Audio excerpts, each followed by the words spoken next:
सिकंदर के विश्व विजयी होने के सपने को तोड़ने में सबसे बड़ी चोट इस युद्ध ने की थी। एक ऐसा युद्ध जिसने युद्ध के परिणामों को बदल कर रख दिया। हम बात कर रहे हैं कर्री, हाइडस्पीस, वितस्ता या झेलम के युद्ध की। 4 नाम लेकिन परिणाम सिर्फ एक, वीरता, साहस और आपसी सम्मान। सिकंदर जो मकदूनिया का शासक था और 20 वर्ष की कच्ची आयु में गद्दी पर बैठ चुका था अपने पिता फिलिप द्वितीय की मृत्यु के बाद। अरस्तु का वह शिष्य था और विश्व विजयी यानी दुनिया को जीतने का सपना वह देखा करता था। दूसरी ओर भारत का एक स्वाभिमानी शासक जिसका नाम था पोरस। इन दोनों के युद्ध ने इतिहास को बदल कर रख दिया। सिकंदर ने अपनी युद्ध यात्रा की शुरुआत हखामनी साम्राज्य को खत्म करने के बाद बैक्ट्रिया को जीत कर की। उसके बाद वो वहाँ से निकला और अनेक युद्धों से लड़ता हुआ भारत के सबसे निकटवर्ती प्रदेश निकैया में पहुंचा। डॉक्टर हेमचंद्र राय चौधरी के अनुसार उस समय का उत्तर पश्चिमी भारत 28 अलग अलग राज्यों में बटा हुआ था और आपसी संघर्षों में लिप्त था, उनकी आपस में नहीं बनती थी। सिकंदर के लिए इस प्रकार की राजनीतिक स्थिति सबसे बढ़िया थी भारत पर विजय प्राप्त करने के लिए। जब सिकंदर की सेनाएं निकैया में पहुंची, तक्षशिला का शासक आम्भी ने आकर अपना आत्मसमर्पण सिकंदर के सामने कर दिया। इस प्रकार के विश्वासघात का यह पहला लिखित इतिहास में प्रमाण मिलता है। इसके साथ ही हिंदुकुश के उत्तर के शासक शिशुगुप्त ने भी अपना आत्मसमर्पण दिया था। निकैया में सिकंदर ने अपनी सेनाओं को 2 हिस्सों में बांटा। पहला हेफेस्तियान और पेड्रियस के नेतृत्व में खैबर दर्रे से होते हुए सिंधु नदी तक पहुंचने का आदेश दिया। वह दूसरी सेना का नेतृत्व उसने स्वयं किया और कुनात व स्वात घाटी में कई युद्धों को लड़ते हुए वह आगे बढ़ने लगा। दोनों सेनाएं पुष्कलावती में पहुंची। हालांकि उसने पुष्कलावती को जीता और अपना सैनिक कैंप वहां लगा दिया था। सिकंदर युद्धों से लड़ता हुआ पुष्कलावती में आकर पहुंचा। सिकंदर की सेनाओं ने पुष्कलावती के समीप ही एओरनोस के किले को जीता। यह बहुत ही दुर्गम किला था, परंतु सिकंदर की सेना ने उसे जीत लिया। एओरनोस के किले की पहचान आज के पीरसार और उनसार से की जाती है। ओहिंद के करीब आकर सिंधु नदी के तट पर नाव का पुल बनाकर सिकंदर की सेना ने सिंधु नदी को पार किया और पहली बार 326 ईसा पूर्व के बसंत में भारत की भूमि पर कदम रखा। राजा आम्बी का शासन सिंधु नदी के तट से लगा हुआ था। उसने सिकंदर का भव्य स्वागत किया, कई उपहार दिए, साथ ही साथ अपने और अपनी सेना के साथ पूर्ण रूप से समर्पण कर दिया। आसपास के कई छोटे मोटे राजाओं ने भी आकर सिकंदर के सामने समर्पण करना शुरू कर दिया।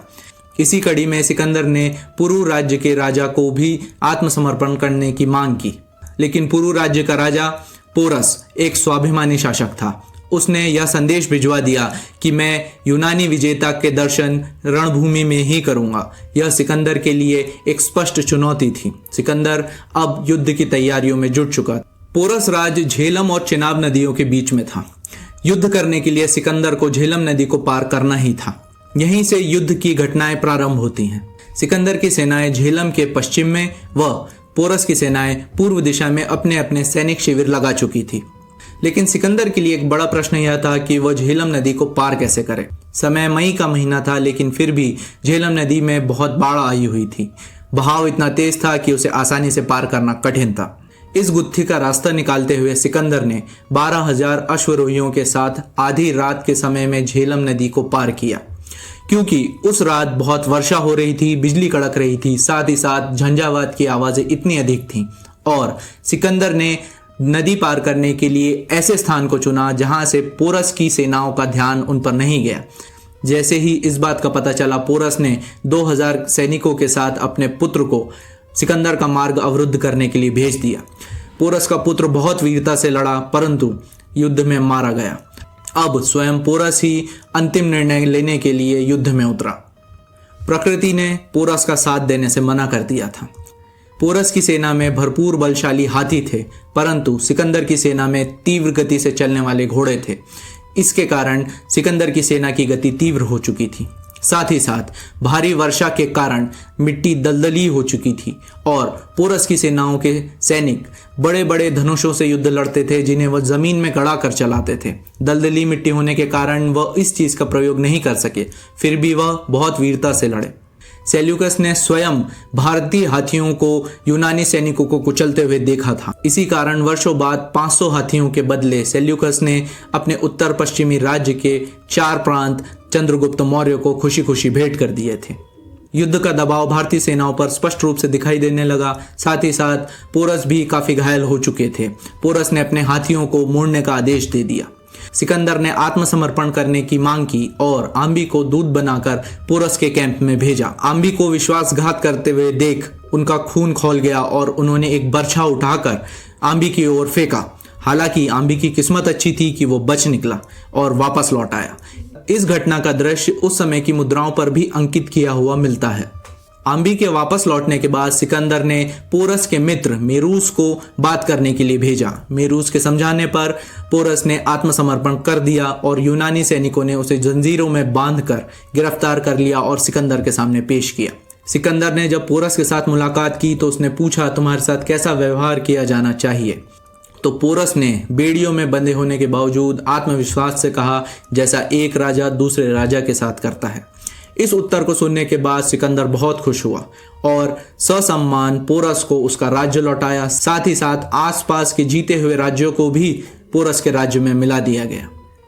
इस प्रकार युद्ध का परिणाम भले ही पोरस के पक्ष में न रहा हो, परंतु उनकी शूरवीरता और आत्मविश्वास ने उन्हें विजित बनाया।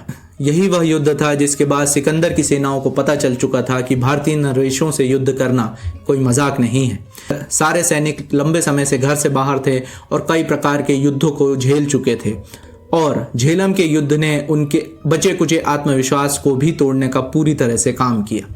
इस युद्ध के बाद सिकंदर की सेनाओं ने भारत में आगे प्रवेश करने से मना कर दिया, अपने हाथ उठा दिए। अब कोई भी योद्धा कितना ही महान क्यों न हो, परंतु अकेले पूरा युद्ध नहीं जीत सकता। यही उसे अपनी सेनाओं की बात माननी पड़ी। हालांकि वहां से लौटते समय भी रास्ता इतना सरल नहीं था। जिन राज्यों को वह हरा के आ रहे थे वहां लोग अपना प्रतिशोध लेने के लिए तैयार थे। लौटते समय सिकंदर की सेनाओं ने कई छोटे मोटे युद्ध लड़े और उन्हें काफी नुकसान भी हुआ। ऐसी ही एक जाति थी मालव जाति, जिसके दिए हुए घाव सिकंदर की मृत्यु का कारण बने थे। वही मालव आज मध्य प्रदेश के मालवा क्षेत्र का निर्माण करने आए। इस प्रकार एक ऐसा युद्ध लड़ा गया जिसके परिणामों ने इतिहास के रुख को बदल दिया। यदि आपको यह वीडियो पसंद आया हो तो लाइक, शेयर और सब्सक्राइब जरूर करें। मिलते हैं अगली वीडियो में, तब तक इतिहास खोजते रहिए।